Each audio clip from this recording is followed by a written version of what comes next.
Насколько реально решение ядерной проблемы Ирана военным путем, по вашему мнению? А могут ли наносить американцы удар по Ирану?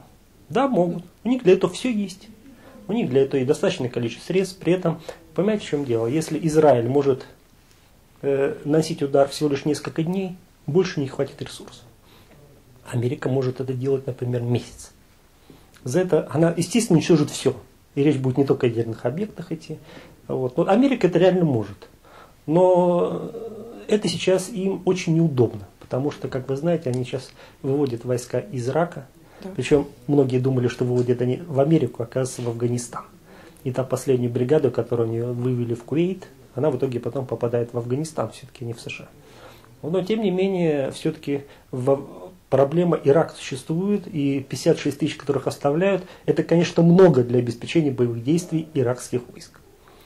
Есть проблема Афганистана. И причем, как и в Ираке, и в Афганистане, Иран имеет очень широкие возможности влияния.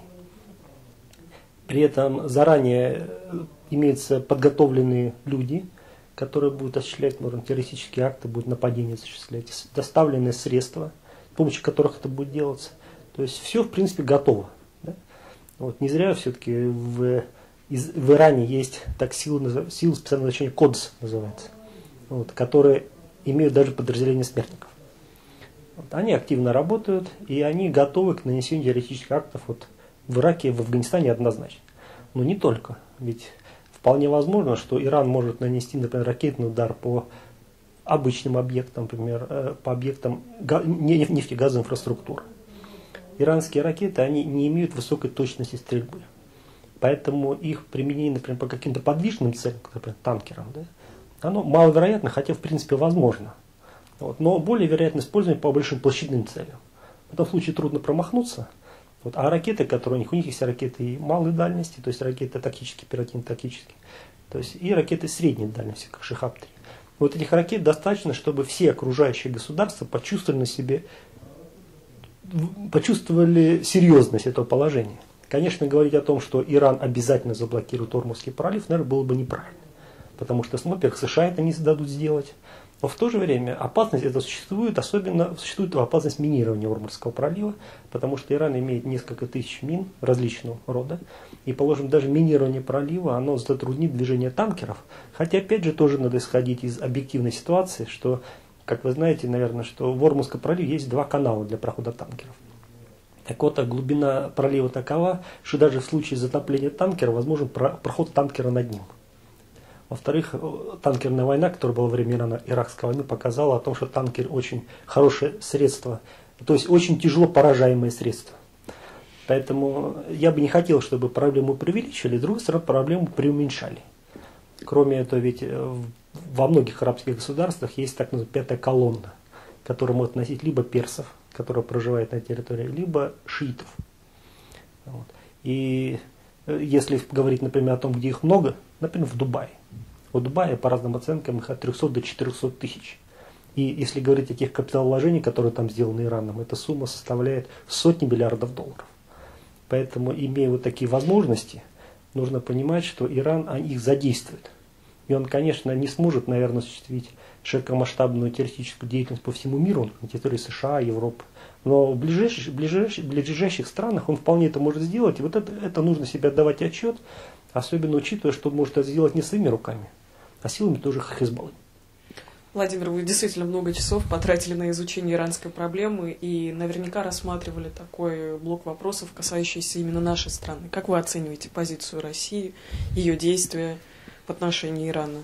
Мне интересна ваша точка зрения. Я рассматриваю российско-иранское сотрудничество, рассматриваю как настороженное партнерство. Настороженное партнерство говорит о чем? Во-первых, об ограниченности. Если говорить об экономическом сотрудничестве, оно не такое большое. За 2009 год наш двухсторонний товарооборот составляет 3,7 миллиарда долларов, то есть меньше 4 миллиардов. Это мало, учитывая, что в Иране население составляет больше 70, порядка 73 миллионов человек. То есть для таких крупных государств иметь менее 4 миллиардов товарооборота, то есть, чтобы вы тоже понимали, это приблизительно такой же товарооборот, как у России с Израилем, вот, который по населению несоизмеримый совершенно, да, порядка 10 раз как минимум меньше населения, а товарооборот такой же. То есть экономическое сотрудничество ограничено, При этом есть случаи ухода российских компаний с иранского рынка, как, например, Лукойл, из-за угрозы американских санкций. Есть так называемая активность, но активность больше видимая со стороны «Газпрома» и других структур, однако эта активность, она не приводит к очень большому увеличению сотрудничества, потому что иначе были другие оценки товарооборота. Есть достаточно ограниченное сотрудничество в ядерной области, и оно ограничено только одним проектом в Бушере. При этом изначально в Бушере строилось 2 реактора, но России никто даже второй строить пока не достраивать не дает. По-видимому, оно ограничится тем, что сейчас создаются предприятия по обслуживанию атомной электростанции. И вот это предприятие в течение нескольких лет будет заниматься обслуживанием, чтобы подготовить людей, кто может ее эксплуатировать. В дальнейшем, где сотрудничество возможно? Я считаю, было бы очень грамотно, если бы международное сообщество согласилось на создание предприятий по производству ядерного топлива на территории Исламской Республики Иран. Почему? Потому что предложение, которое было на 1 октября прошлого года о вывозе на тот момент порядка 70% низкообогащенного урана для того, чтобы получить ядерное топливо для Тегеранского исследовательского реактора, оно носит временный характер. И по мере накопления запасов низкообогащенного урана получается, что Иран их накапливает все больше и больше, а потом из них может создать, например, бомбу, добогатить. С этой точки зрения было выгодно выводить эти запасы. А каким образом? А вот для этого можно, например, что сделать? Взять, построить предприятие по производству ядерного топлива, например, для Бушера. Потому что в регионе нет энергетических реакторов, а исследовательски не требуют таких объемов.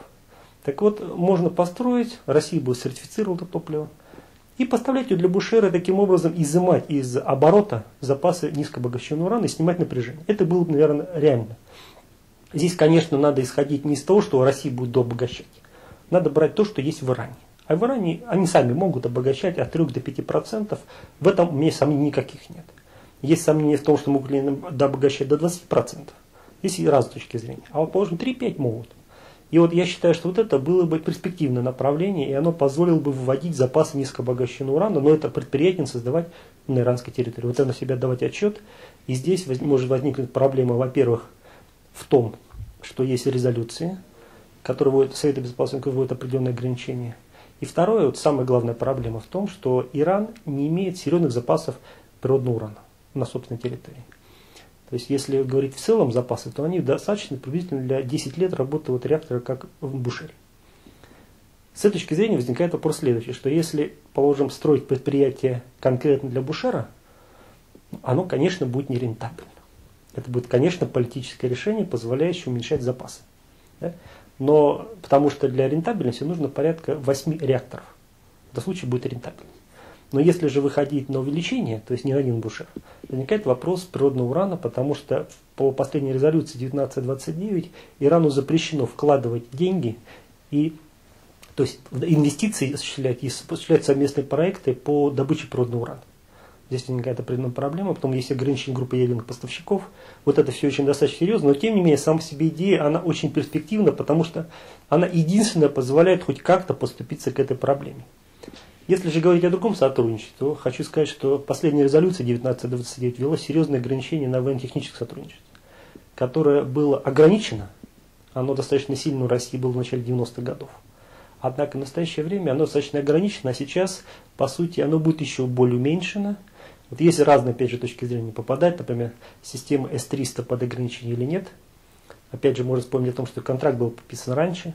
И здесь можно провести аналогию, например, с Бушером, который не попал под резолюцию, потому что контракт был заключен намного раньше, чем возникла ядерная проблема. Она возникла только в конце 2002 года, а контракт был подписан в 1994 году. Вот с этой точки зрения можно исходить из чего? Что, по-видимому, военно-техническое сотрудничество будет в основном свертываться, потому что есть резолюция, есть серьезные ограничения. Вот, по-видимому, может речь только о выполнении ранее заключенных контрактов, например, поставка запасных частей, что-то вот такого рода. Да, вот. Если же говорить о сотрудничестве, о каком сотрудничестве другом, в других сферах, то я, наконец, приведу вам пример по поводу космоса. Есть такое мнение на Западе о том, что Россия и Иран очень активно сотрудничают в сфере космоса. Да, действительно, Россия вывела первый иранский спутник с помощью собственного ракетоносителя, и сам этот спутник сделала. Но при этом иранцы очень хотели получить космические технологии. Когда им их не дали, они стали сотрудничать с другими государствами. Такие государства нашлись. Одно из них наш сосед Китайская Народная Республика. Вот именно с Китайской Народной Республикой сотрудничать идет активно в области освоения космических технологий. В России в этом сфере сотрудничество достаточно ограничено. И вообще, вот все то, что много говорится о том, что Россия, например, помогает Ирану осваивать ядерные технологии, осваивать ракетные технологии, она в основном под собой не имеет серьезного основы. Мне приходилось читать очень много различных источников западных о том, например, что в Иране работают чуть не десятки или сотни тысяч специалистов из России, специалистов в ядерной сфере, о том, что Россия поставляла технологии, назывались конкретные системы, которые поставлялись. Но в основном это не имело серьезных подтверждающих фактов. И вот в качестве подтверждения то можно привести такой пример. Если бы Иран на самом деле получал бы от России современные технологии, точность стрельбы его ракет была бы другая совершенно. Вот. И в этом случае его бы успехи бы в космосе ограничились бы не выводом, например, спутника, который весит всего 27 килограмм. Вы сами понимаете, это микроспутник. Это очень немного. А речь могла вести о совершенно о другом грузе, о других высотах вывода, о точности стрельбы ракет, о каких-то серьезных достижениях, например, в области атомной промышленности, которых у Ирана есть, но они очень ограничены. И в основном они имеют не российское происхождение, они имеют в первую очередь происхождение из Пакистана, а во-вторых, происхождение имеет из Китайской Народной Республики. Спасибо большое, Владимир, за такой исчерпывающий и очень интересный рассказ. До встречи через неделю.